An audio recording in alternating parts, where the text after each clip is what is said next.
ये धार्मिक मुद्दा है और मैं मुसलमान भाइयों के बीच में रहता हूँ। वो इस बार कॉम्प्रोमाइज़ नहीं करेंगे। वो भी काला पट्टी बांध करके सांकेतिक रूप से उन्होंने धरना एक विरोध प्रदर्शन किया था, लेकिन चीज़ें अगर ठीक नहीं हो तो गला कटवाने के लिए वो तैयार हैं, लेकिन इस मुद्दे पे कॉम्प्रोमाइज़ नहीं करेंगे। अगर आप कहते हैं कि हम हिंदू 80% है, मुसलमान 20% है, तो ठीक है, आप दोनों आँख फोड़ दीजिएगा, लेकिन एक आँख तो वो भी आपका फोड़ेगा। ये समाधान नहीं है, लड़ाई समाधान नहीं। परेशान करना मकसद है, ये वक़्फ़ को लेकर के कोई मकसद नहीं है। मकसद है कि हिंदू मुसलमान में जो एक टकराव है वो बना रहे। जैसे आपने बात की सनातन बोर्ड की, तो सनातन बोर्ड में किसी मुसलमान को या किसी सिख को हम लोग ऐड करेंगे क्या?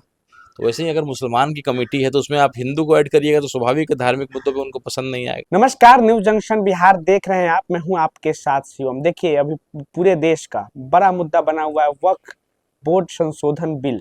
आज संसद में पेश किया गया है। तमाम विपक्ष और पक्ष में घमासान मचा हुआ है, लेकिन ये जो बिल है उसी के माध्यम से पूरे बिहार में भी इस बिल के कारण बवाल मचा हुआ। अभी हमारे साथ मौजूद है तमाम मुद्दों पर बात करने के लिए राणा रंजीत सिंह, AIMIM के पूरे बिहार के एकमात्र बड़े हिंदू चेहरा है। राजपूत समाज से आते हैं और लगातार अकलियत समाज की लड़ाई लड़ते हुए नजर आते हैं। आज बात होगी वक्फ बिल जो संशोधन आज पारित हुआ है, पेश होने वाला है पारित। अब क्या लगता है कि पारित होगा या नहीं होगा वो तो समय बताएगा, लेकिन तमाम इस पर पूरे देश में विवाद मचा हुआ है। सबसे पहले स्वागत है आपका। बहुत बहुत शुक्रिया शिवम जी। जिस तरीके से देखा जा रहा है, आज पेश हुआ है वक्फ बोर्ड बिल अधिनियम जो है, जो जिसमें संशोधन होना है, तमाम कई मुद्दों पे संशोधन किया जाना है। क्या लगता है इस पे? देखिए, ये कहीं न कहीं भटकाने का प्रयास किया जा रहा है। आज एक और चीज़ पेश होने वाला है, ये है कि हमारे जो भारतीय चीज़ें जो होती हैं, उस पे अमेरिका ने बहुत हेवी ड्यूटी टैक्स लगा दिया है। चूँकि जो भी नए वहाँ के राष्ट्रपति हुए हैं, उन्होंने मोदी जी की क्लास लगाई कि आप अगर कोई हमारे सामान हम विदेश का अमेरिका का कोई गाड़ी खरीदता है तो आप इतना टैक्स लेते हैं, लेकिन हम हिंदुस्तान के सामान पे इतना कम टैक्स लेते हैं। तो उन्होंने बहुत ज़्यादा अधिक टैक्स, अब अगर आप खरीदिएगा अमेरिका का कोई सामान तो आपको बहुत अधिक टैक्स देना पड़ेगा और महंगाई का भी एक बहुत बड़ा चोट आपके ऊपर लगने जा रहा है। तो एक बहुत लंबी लिस्ट भाजपा वालों ने बना रखी है कि जब भी कुछ जेन्युइन बात होगी तो उस दिन करेंगे, या उस दरमियान जो है कोई ना कोई ऐसा मुद्दा हिंदू मुस्लिम वाला या कोई इस तरह का अटर पटर वाला मुद्दा जो बहुत महत्वपूर्ण नहीं है, उसको उठा करके लोगों को भटकाने का काम करेंगे। आज पूरे देश में डिबेट का टॉपिक क्या होगा कि वक्फ बोर्ड की बात होगी। ये जो टैक्स लगा रहे हैं हमारे ऊपर, जो इतना अमेरिकी चीज़ों को हम नहीं खरीद सकते हैं, बाहर का जो चीज़ है उसको लेकर के जो ट्रम्प साहब ने जो टैक्स वाला मामला किया, उसकी चर्चा आज नहीं होगी। आज डिबेट में इसकी बात नहीं होगी, केवल वक्फ की बात होगी। दूसरा ये है कि धारा 370 जो आप लोगों ने किया है, अच्छा है, देश के हित में, मैं उससे इनकार नहीं करता हूँ। पूरा देश आपके साथ था, कश्मीर का मुद्दा था और सबने, हिंदू मुसलमान सबने आपको साथ दिया।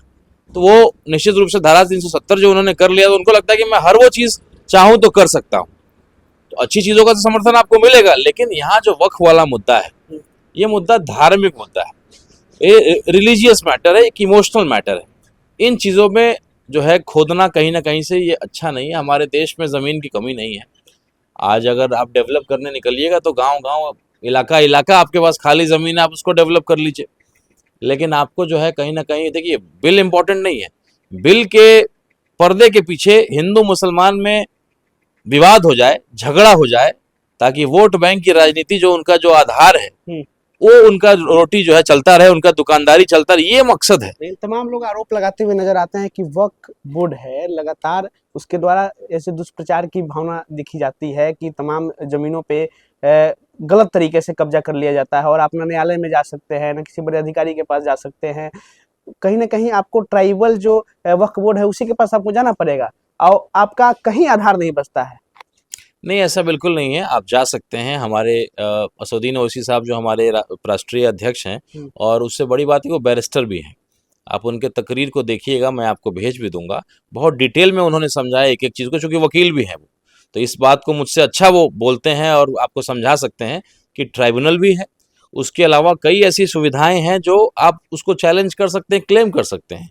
ये एक व्हाट्सएप यूनिवर्सिटी जो चलाया जाता है उसमें चलता है कि भाई वक्फ, अब हमारे एक मंत्री कह रहे हैं कि विधानसभा के आगे अगर वो नमाज पढ़ लेंगे तो विधानसभा भी वक्फ हो जाएगा। ये सब मजाक वाला बात है। आप मंत्री पद पे हैं, आप कह रहे हैं कि ईदगाह में जो है, कब्रिस्तान में जो है नमाज पढ़ लीजिए, तो ये क्या है? ये साफ दिखाता है कि आपकी चिंता नहीं है कि वक्फ को लेकर के हम चीज़ों को ठीक करें। आपकी चिंता है कि कैसे हिंदू मुसलमान का झगड़ा हो जाए, और हो नहीं रहा है, क्योंकि मुसलमान समझदार हो गए हैं और हम लोग जैसे पढ़े लिखे लोग हैं, जो हम लोग पार्टी सर्टिफाइड हिंदू नहीं है, तो हम लोग बहुत कड़े लफ्जों में हम साथ देते हैं। अरे क्यों धार्मिक चीज़ों को छेड़ना है, क्यों हमारे देश का सौहार्द खराब करना है।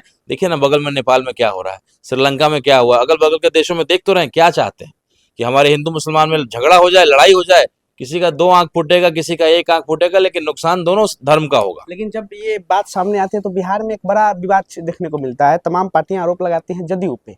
लगातार जदयू सेकुलर पार्टी भी मानी जाती है, मतलब अकलियत समाज के लिए भी लड़ाई लड़ते हैं नीतीश कुमार। लेकिन तमाम इस मुद्दे पे क्या रवैया होगा जदयू का, क्या लगता है? देखिए, मैं शिवहर में लोकसभा का चुनाव लड़ा और मैंने खास करके शिवहर के इलाके में देखा कि कई मुसलमानों ने जेडीयू के कैंडिडेट को वोट दिया है। और निश्चित रूप से नीतीश कुमार एक सेकुलर व्यक्ति हैं, क्योंकि मैंने अक्सर देखा अभी गिरिराज सिंह भी कुछ अपना दुकानदारी जो है कर रहे थे हिंदू मुस्लिम वाला, उनको फटकार लगाया, या कोई बीजेपी वाला, किसी को मजाल नहीं है। अब नीतीश जी की थोड़ी तबीयत खराब हो गई है, वरना किसी बीजेपी वाले का मजाल नहीं है कि कुछ धार्मिक चीज़ों पे कुछ टिप्पणी कर दे, तुरंत उसका क्लास हो जाता था। तो नीतीश कुमार एक सेकुलर आदमी थे, और ये हम लोग के लिए चिंता का विषय है, क्योंकि जब गार्जियन बुजुर्ग हो जाए, अभिभावक जब कमज़ोर हो जाए, तो उपद्रव होता है। तो यही हुआ है। नीतीश जी अगर आज स्वस्थ होते, तो वो, मुझे पूरा विश्वास है कि वो आज इस बिल का विरोध करते। अगर उसके लिए उनको दोबारा चुनाव में जाना पड़ता, या सरकार मुख्यमंत्री से उनको इस्तीफा देना पड़ता, तो नीतीश कुमार करते, क्योंकि पहले भी किया है। रेल का एक्सीडेंट हो गया तो रेलवे मिनिस्ट्री से इस्तीफा दे दिया उन्होंने, और ऐसे कड़े फैसले के लिए जाने जाते हैं वो। लेकिन अभी अस्वस्थ हो गए, और उनके अगल बगल, जैसे अभी आप देख रहे हैं, बिल्डिंग 4 पिलर पे है। अगर ये चारों पिलर आपका नहीं रहे तो आप छत टिकेगा, छत तो गिर जाएगा। तो आज जो संजय झा जी हैं, ललन सिंह जी हैं, या उनके अगल बगल के जितने भी लोग हैं, वो सब बीजेपी के हो गए हैं। और मुझे तो डर है कि कहीं सरकार गिर ना जाए। मुझे डर है कि भाजपा वाले अपना मुख्यमंत्री बनाएंगे और यही आधार रखेंगे कि हम लोग को वक्फ को लेके मुद्दे पे, और नीतीश कुमार, चूंकि अब उनके चेहरे पे भाजपा नहीं लड़ सकती है, वो देख रही है कि बीमार हो गए नीतीश जी, कुछ ना कुछ स्टेज पे या मंच पे ऐसी कुछ चीजें हो जा रही हैं। आप सोचिए ना कि चुनाव में नीतीश जी गए, कुछ इस तरह की बात हो गई, तो पूरा चुनाव का तो माहौल आप देखते हैं, आग की तरफ फैलता है कोई भी चीज। तो भाजपा ने मन बना लिया है कि मैं नीतीश कुमार के चेहरे पे नहीं लड़ूंगा, जितना लंबा खींच सकते हैं खींचे, या मुझे लगता है कि सरकार को गिराया जाएगा। जेडीयू के कई विधायक तैयार हैं टूट के आने के लिए, एमपी तो ऑलरेडी टूटे हुए हैं, और नीतीश जी अब बीमार हो गए हैं और अस्वस्थ हैं, और उनके अगल बगल के जो लोग हैं वो भी अब उनके साथ नहीं। तो स्थिति यही है कि बेचारे एक लाचार शहंशाह की तरह बेचारे ये हैं, और ये बड़ा दुखद है। नीतीश जी, कम से कम चिराग पासवान जी से हम लोग को उम्मीद था कि वो रामविलास पासवान जी के लड़के हैं, और रामविलास पासवान जी वही व्यक्ति हैं जिन्होंने कहा था कि मुस्लिम सीएम अगर बनाओगे, मैंने सीएम की कुर्सी उनको दोनों पार्टियां दे दी, उन्होंने लात मार दिया सीएम कुर्सी, और तभी नीतीश कुमार बने, वरना रामविलास पासवान जी, आदरणीय रामविलास पासवान जी मुख्यमंत्री होते। तो उनके पुत्र होकर के इस तरह का काम करना, ये बिल्कुल भी शोभनीय नहीं है, और जहां से भी रामविलास पासवान जी देख रहे होंगे, आज बड़े शर्मिंदा होंगे। बिल्कुल, जब वक्फ बोर्ड का ये मामला संज्ञान में आता है, तमाम विवाद देखने को मिलते हैं पूरे देश में, तो सनातन बोर्ड की भी बात होती है कि भाई सनातन बोर्ड भी बनाओ। तो क्या लगता है, जब से तमाम मुद्दों, हिंदू मुस्लिम के जब मुद्दे देश में जागृत होते हैं, सामने आते हैं, तो एक हिंदू मुस्लिम का एक अलग विवाद देखने को मिल जाता है, 2 धर्मों में एक विवाद चला जाता है, राजनीतिक मुद्दे से एक धर्म में विभाजित हो जाता है एक मुद्दा। तो क्या लगता है, इस मुद्दे से आज जो पारित होने के लिए पेश किया गया है वक्फ बोर्ड संशोधन बिल, क्या लगता है इसके बाद धार्मिक उन्माद देश में फैल सकते हैं? क्या लगता है आपको? बिल्कुल ये तय है, क्योंकि धारा 370 धार्मिक नहीं था, ये धार्मिक मुद्दा है, और मैं मुसलमान भाइयों के बीच में रहता हूँ, वो इस बार कॉम्प्रोमाइज़ नहीं करेंगे। वो भी काला पट्टी बांध करके सांकेतिक रूप से उन्होंने धरना, एक विरोध प्रदर्शन किया था, लेकिन चीज़ें अगर ठीक नहीं हो तो गला कटवाने के लिए वो तैयार हैं, लेकिन इस मुद्दे पे कॉम्प्रोमाइज़ नहीं करेंगे। आप देखिए ना, आप कहते हैं कि भाई, जैसे आपने बात की सनातन बोर्ड की, तो सनातन बोर्ड में किसी मुसलमान को या किसी सिख को हम लोग ऐड करेंगे क्या? तो वैसे ही अगर मुसलमान की कमेटी है तो उसमें आप हिंदू को ऐड करिएगा, तो स्वाभाविक है धार्मिक मुद्दों पे उनको पसंद नहीं आएगा। दूसरा, जो आप कह रहे हैं कि भाई पुराने मुद्दों को हम नहीं छुएंगे, नए की बात करेंगे, तो नए में नियम क्या आ रहा है कि जो आदमी 5 साल तक धर्म कर्म का काम किया रहेगा, अच्छे से जो है नमाज पढ़ेगा, अच्छे से ये करेगा, वही वक्फ कर सकता है। ये नियम लागू किया है, तो कैसे आप घर में सीसीटीवी लगाइएगा कि 5 बार नमाज पढ़ता है कि नहीं, कि पदाधिकारी बहाल कर दीजिएगा कि भाई शिवम जी कितने बार पूजा करते हैं, दिन में घंटी बजाते हैं कि नहीं, अगरबत्ती दिखाते हैं कि नहीं, उस आधार में तय करेंगे। तो नमाज कितनी बार पढ़ता है, इसका हिसाब किताब रखिएगा, वो धार्मिक है कि नहीं है उसका पता कैसे लगा लीजिएगा।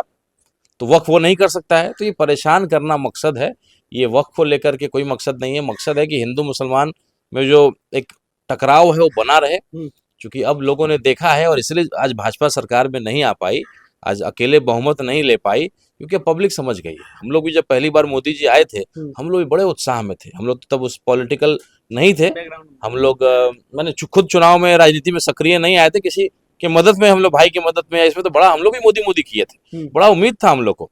लेकिन उसके बाद हम लोग को पता लग गया कि भाई ये तो व्यवसाय और एक दो तीन जो अंबानी अडानी जैसे लोग हैं उनके लिए प्रधानमंत्री हैं।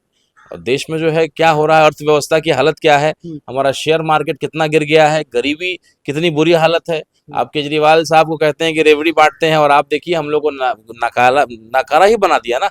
अनाज बांटते हैं आप, केवल गरीबी रेखा के नीचे कितनी संख्या है, आप उस पर गर्व करते हुए अनाज बांट रहा हूँ। अरे भाई आप देखिए कि जिनको आप अनाज बांट रहे हैं वो गरीबी रेखा के नीचे, उसकी जनसंख्या का गिनती कराइए ना, वो कैसे रोजगार बढ़े, कैसे उसको बेहतर करे, उनके जीवन को, उनको निवाला दे देना समाधान है, उनको रोजगार देना समाधान है। क्या लगता है इस मुद्दे पर आप और आपकी पार्टी एआईएमआईएम, आप ही एक केवल एक मजबूत हिंदू चेहरा है बिहार में एआईएमआईएम के, और बड़ी लगातार अक़लियत समाज की भी लड़ाई लड़ते हैं, तमाम सभी जातियों के लिए, सभी धर्म के लिए प्रयास करते हैं। आगे आपके और आपकी पार्टी के क्या मुद्दे रहेंगे इस वक्फ बिल संशोधन बिल के प्रति? देखिए पार्टी का स्टैंड बहुत क्लियर है। हम लोग दिल्ली में भी हमारे असदुद्दीन ओवैसी साहब गए थे और उन्होंने शेर के रूप में दहाड़ा था कि हम लोग गर्दन कटा लेंगे लेकिन वक्फ में कॉम्प्रोमाइज़ नहीं करेंगे अपने लोगों के लिए। यहाँ हम जब पटना की बात हुई, इमारत शरिया और भी संगठन ने जब किया तो उसमें हमारे अख्तरुल ईमान साहब गए थे, उन्होंने भी इस बात को कहा। और मैं अपने तमाम हिंदू भाइयों से ये आग्रह करना चाहता हूँ कि आप लोग एक पार्टी के फ़ायदे के लिए, एक पार्टी के राजनीतिक रोटी के लिए हम लोग चूल्हा नहीं बनेंगे। हम लोग अपने देश को उस गड्ढे में नहीं धकेलेंगे। आज हमारा देश आर्थिक रूप से कमज़ोर हो रहा है, बहुत सारी चीज़ें जो है पतन की तरफ हैं, और ये अंतिम ये होगा जो वो लोग कहते भी थे कि भाई अंत में झोला उठा के चल देंगे, तो यही स्थिति होगी, लास्ट में यही होगा। गृह युद्ध हमारा देश में एक सिविल वार का रूप ले लेगा। अगर आप कहते हैं कि हम हिंदू 80% है, मुसलमान 20% है, तो ठीक है, आप दोनों आँख फोड़ दीजिएगा, लेकिन एक आँख तो वो भी आपका फोड़ेगा। ये समाधान नहीं है, लड़ाई समाधान नहीं। अच्छे अच्छे मुद्दों की बात होनी चाहिए। ये हम लोग के लिए बड़ा दुखद विषय है कि 21वीं सदी में हम लोग यही जात पात में फंसे हुए हैं। हम लोग आज कई विकसित चीज़ों पे चर्चा करते हैं, कई अच्छी चीज़ों पे बात करते हैं, लेकिन हम आज भी उसी में अटके हुए हैं और ये पार्टी हमको अटका के रखना कहीं ना चाहती कहीं है। देश के विकास पे बात होनी चाहिए, देश के आर्थिक संरचनाओं पे बात होनी चाहिए। बहुत बहुत धन्यवाद आपका। बहुत बहुत शुक्रिया। देखिए एआईएमआईएम के बड़े मजबूत चेहरा, बड़े मजबूत चेहरा है, और साथ में सबसे बड़ी बात है हिंदू चेहरा है, राजपूत समाज से आते हैं और लगातार अक़लियत समाज की भी लड़ाई लड़ते हैं।